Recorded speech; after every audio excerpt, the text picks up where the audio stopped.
মাদ্রাসায় পড়েছি এই হাদিস। আমাদের উস্তাদ ছিলেন আল্লামা নাসির খান রহমাতুল্লাহ আলাইহি। আমার এই দুই উস্তাদের উস্তাদ শাইখুল আরব ওয়াল আজম হযরত হুসাইন আহমদ মাদানী নওয়ারাল্লাহু মারকাজ। তার উস্তাদ ছিলেন শাইখুল হিন্দ মাহমুদ হাসান দেওবন্দি রহমাতুল্লাহ আলাইহি। তার উস্তাদ ছিলেন ব্রিটিশ বিরোধী আন্দোলনের অন্যতম সিপাহসালার মুজাহিদ মিল্লাত ইমাম কাসেম নানুতুবি রহমাতুল্লাহ আলাইহি। তার উস্তাদ ছিলেন শাহ আব্দুল গনি মুজাদ্দিদ দেহলভী রহমাতুল্লাহ আলাইহি। তার উস্তাদ ছিলেন শাহ মোহাম্মদ ইসহাক দেহলভী রহমাতুল্লাহ আলাইহি। তার উস্তাদ ছিলেন শাহ আব্দুল আজিজ মুহাদ্দিস দেহলভী রহমাতুল্লাহ আলাইহি। তার উস্তাদ ছিলেন শাহ ওয়ালিউল্লাহ মুহাদ্দিস দেহলভী রহমাতুল্লাহ আলাইহি। তার উস্তাদ ছিলেন আবু তাহের আল মাদানী রহমাতুল্লাহ আলাইহি। তার উস্তাদ ছিলেন ইব্রাহিম কুরদি রহমাতুল্লাহ আলাইহি। তার উস্তাদ ছিলেন আহমদ আল কুশাশি রহমাতুল্লাহ আলাইহি। তার উস্তাদ ছিলেন আহমদ আল শিন্নাবি রহমাতুল্লাহ আলাইহি। তার উস্তাদ ছিলেন জাইনুদ্দিন আল মিসরি রহমাতুল্লাহ আলাইহি। তার উস্তাদ ছিলেন আহমদ ইবনে আলী আল হাজার আসকালানি রহমাতুল্লাহ আলাইহি।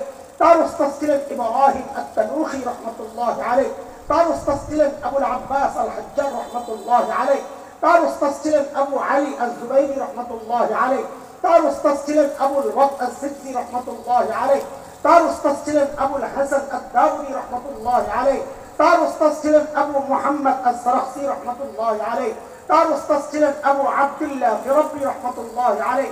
তার উস্তাদ ছিলেন মুহাম্মদ ইবনে ইসমাঈল ইমাম বুখারী রহমাতুল্লাহ আলাইহি। তার উস্তাদ ছিলেন হুমায়দি রহমাতুল্লাহ আলাইহি। তার উস্তাদ ছিলেন সুফিয়ান ইবনে ওয়াইনা রহমাতুল্লাহ আলাইহি। তার উস্তাদ ছিলেন ইয়াহইয়া ইবনে সাঈদ আল আনসারী রহমাতুল্লাহ আলাইহি।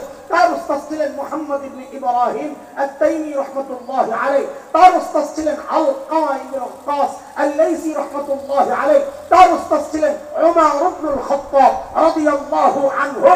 তার উস্তাদ ছিলেন মুহাম্মদুর রাসূলুল্লাহ সাল্লাল্লাহু আলাইহি ওয়াসাল্লাম। এটা আমাদের গর্ব, আমাদের গর্ব। আমরা যাই করি না কেন গোড়ায় শিক্ষক মুহাম্মদুর রাসূলুল্লাহ। আপনাদেরকে যদি জিজ্ঞেস করি এত তো অহংকার, আপনাদের এত গর্ব, আমরাই সেকেলে, আমরাই পশ্চাৎপদ জাতি, ঠিক আছে মেনে নিলাম তর্কের খাতিরে।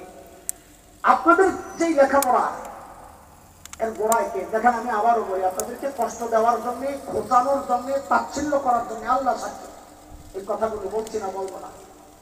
আমাদের বলার উদ্দেশ্য হচ্ছে আপনাদের হৃদয়ে আফসোসের আগুন জ্বালানো। আহারে কি করলাম জীবন। কিন্তু দোস্ত, আমাদের একটা প্রশ্ন, এই গর্বের পরিচয় দেওয়ার ঠিকাদারি মৌলবীরা আল্লাহর কাছ থেকে নিয়ে নেন নাই যে আপনারা দিতে পারবেন না। এই গর্বের পরিচয় দেওয়ার অধিকার আপনাদেরও ছিল, কিন্তু পারছেন না কেন?